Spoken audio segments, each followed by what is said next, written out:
Nvidia aujourd'hui, la capitalisation boursière de Nvidia après son record de hier soir, c'est 2 fois le PIB de la France.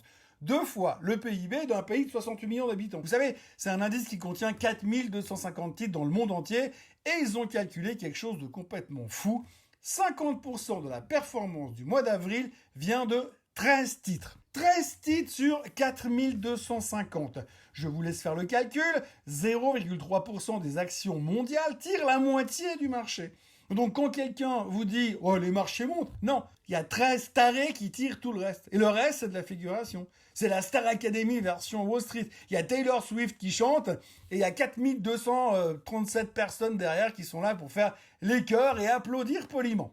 Et tant qu'on y est sur le S&P 500, seulement 53% des actions sont au-dessus de leur moyenne mobile à 200 jours. Normalement, quand l'indice est sur un top historique, on est plutôt vers les 77%.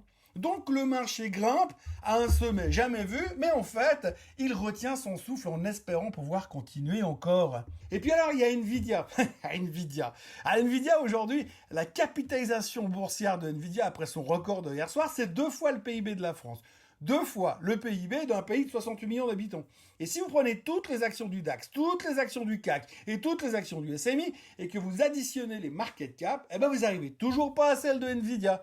Donc voilà, en 2026, 3 indices européens, dont 2 puissances du G7 qui vont venir bloquer la région au mois de juin, valent moins que les puces de Jensen Huang et tout le monde trouve ça génial. Si je ne regarde pas le précipice, c'est que le précipice n'existe pas.